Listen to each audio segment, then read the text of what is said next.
Hello friends, STAAD pro plus RCDC के इस session में हम देखने वाले हैं इंट्रोडक्शन टू आरसीडीसी। अभी आरसीडीसी का इंट्रोडक्शन क्या है, उसका user interface, graphic user interface क्या है, वो हम इस सेशन में देखने वाले हैं। आरसीडीसी में जाने के लिए हमें एक एनालिस किया हुआ प्रोजेक्ट चाहिए। प्रीवियस सेशन में हमने देखा था कि हमने एक फाइनल प्रोजेक्ट बनाया था स्टैड का फाइनल प्रोजेक्ट बनाने के बाद हम आरसीडीसी में कॉलम, बीम या फुटिंग का पर्टिकुलरली हम डिज़ाइन करते हैं। तो इस सेशन में हम देखने वाले कि हम स्टैड का प्लान आरसीडीसी में कैसे लेके जाते हैं।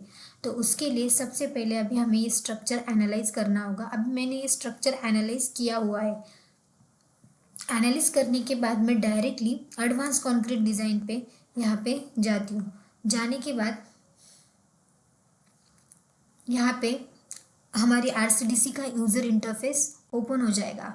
ओपन हो जाने के बाद यहाँ पे हमें शो होगा कि हमें कौन सी ड्राइंग सेलेक्ट करनी है, कौन सी नहीं। जैसे कि डिज़ाइन एलिमेंट में हमें pile, cap, footing, column, beam, slab क्या हमें डिज़ाइन करना है वो यहाँ पे एलिमेंट में हमें बताए गए हैं। यहाँ पे प्रोजेक्ट में जैसे कि मैं यहाँ पे स्पेसिफाई करती हूँ फ्लोर प्लान। देन यहाँ पे क्लाइंट का नाम जो भी आपका रहेगा, अभी के लिए मैं ABC डालती हूँ, और इंजीनियर का भी मैं ABC डालती हूँ। अभी यहाँ पे आपका क्लाइंट का नाम जो है और जिस इंजीनियर ने यहाँ पे डिज़ाइन किया उसका नाम यहाँ पे स्पेसिफाई करेंगे। उसके बाद यहाँ पे डिज़ाइन कोड दिया है, आपके रिक्वायरमेंट के हिसाब से आप जो कोड यूज़ करते हैं। वैसे तो हम कॉन्क्रीट डिज़ाइन के लिए IS 456 ही यूज़ करते हैं, इसीलिए यहाँ पे ऑलरेडी वो मेंशन किया हुआ है। दूसरा कोड हम यूज़ ही नहीं करते।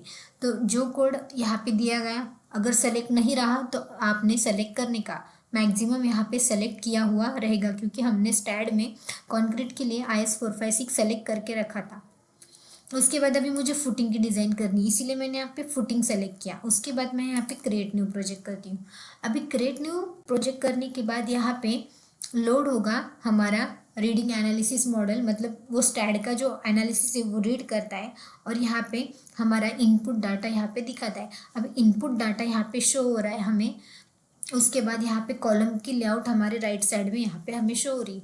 अभी सबसे टॉप में यहाँ पे हमारा जो है वो फाइल एप्लीकेशन मेनू है आरसीडीसी का, जिसमें न्यू है, सेव है, इंपोर्ट प्रोजेक्ट कर सकते हैं, import column data, beam data, RCDC plan, वो सब हम यहाँ से कर सकते हैं। उसके बाद यहाँ पे हमारी जो सेटिंग है जो 1 बाय 1 हम देखने वाले हैं, जैसे कि general setting, reinforcement setting, detail drawing setting, crack width वगैरह रहेंगी तो उसकी सेटिंग, प्लस बेसिक लोड जो भी रहेगा उसकी सेटिंग हम इसमें देखने वाले हैं। उसके बाद हम डिज़ाइन करते हैं। यहाँ पे ऑटो डिज़ाइन करने के बाद ही हमें रिपोर्ट मिलते हैं, जैसे कि text schedule report, detail drawing report. उसके बाद कॉलम सेक्शन के हिसाब से, अगर कॉलम का सेक्शन, बीम का सेक्शन, उसके हिसाब से हमें रिपोर्ट मिलते हैं, BBS मिलते हैं, सब कुछ हमें यहाँ पे मिल जाता है। जैसे कि मॉडिफाई में हम ग्रुप अनग्रुप कर सकते हैं, कॉलम का नेम रीनेम कर सकते हैं, कॉलम का ग्रुप कर सकते हैं, ग्रिड लाइन सेट कर सकते हैं, ड्राइंग स्टाइल जो है हमारी वो हम हमारे हिसाब से यहाँ पे सेट कर सकते हैं। अभी यहाँ पे हमें एक इनपुट डाटा दिया गया है, जो हमने अभी सेटिंग और हेल्प तक देखा। हेल्प तो हमारी ऑनलाइन हेल्प रहती है, अगर हमें इस सॉफ्टवेयर में कुछ भी प्रॉब्लम रहा तो नेट ऑन करके हम हेल्प पे क्लिक करके हमें उसका सोल्यूशन मिल जाता है। अभी नेक्स्ट, जैसे कि इनपुट डाटा हमें यहाँ पे मिला है, उसके ऊपर जो शो हो रहा है वही है जो कि हमने अभी देखा। न्यू सेव कर सकते हैं, इंपोर्ट कर सकते हैं प्रोजेक्ट, जनरल सेटिंग जो कि यहाँ पे है। उसके बाद यहाँ पे दिया गया है reinforcement setting, crack width setting जो कि यहाँ पे क्रैक विड्थ, रेनफोर्समेंट, जनरल, ये सब यहाँ पे दिया गया है। जो ऊपर है वही यहाँ पे ग्रुप अनग्रुप, जो कि मॉडिफाई में ग्रुप अनग्रुप। टॉप में जो हमारे टैब में दिया है वही यहाँ पे लोगो भी हमें शो हो रहा है। आरसीडीसी के यूज़र इंटरफेस में हमें ये सब यहाँ पे शो हो रहा है। अभी इनपुट डाटा में जैसे सीरियल नंबर 1, एनालिसिस नंबर क्या है, जैसे कि हमने आरसीडीसी में आने से पहले हमारा जो प्रोजेक्ट था वो स्टैड में एनालाइज किया था। एनालाइज जो हमने प्रोजेक्ट किया तो उसमें एनालिस नंबर था, जैसे कि 13, 14, 15, 16 ऐसे नंबर्स थे। तो जो जो कॉलम के नंबर्स थे वो यहाँ पे दिए गए हैं।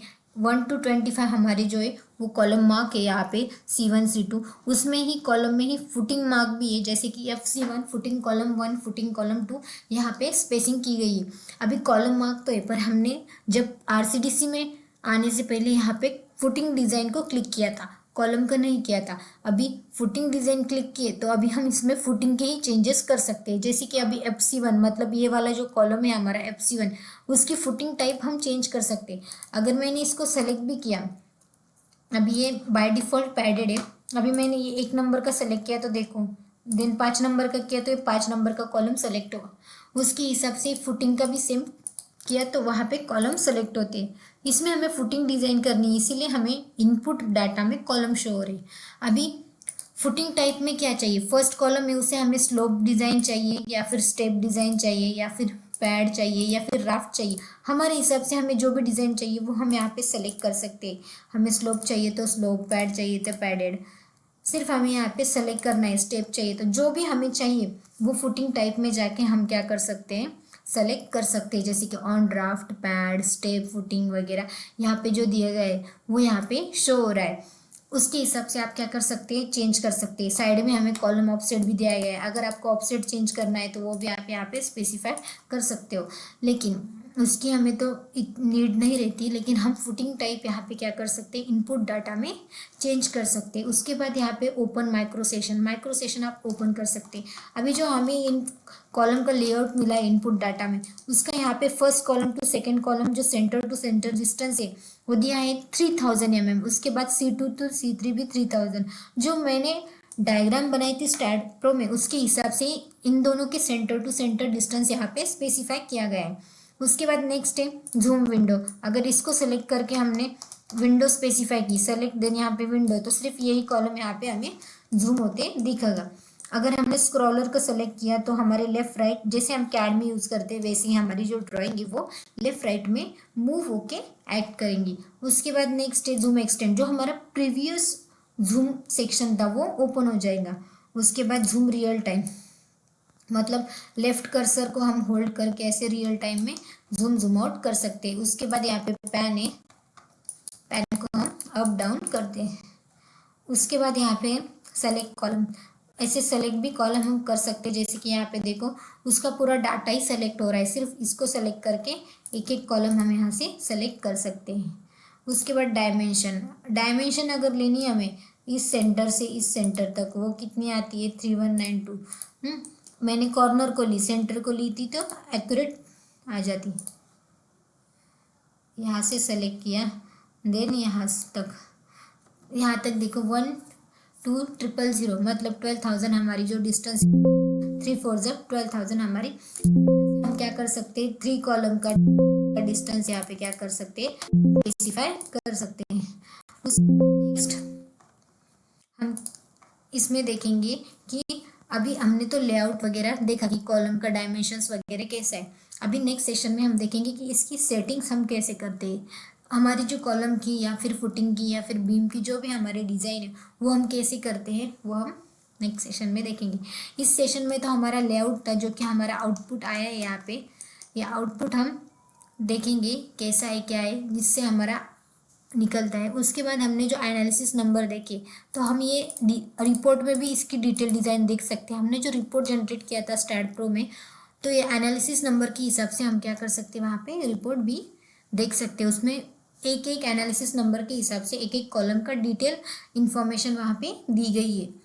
जो भी उसने हमने स्टैड में डिज़ाइन किया है उसके हिसाब से वहाँ पे उसकी एक एक एनालिसिस नंबर के हिसाब से एक एक कॉलम की डिज़ाइन दी गई है, लेकिन फुटिंग की नहीं दी गई। फुटिंग की डिज़ाइन हमें इसमें ही देखनी है।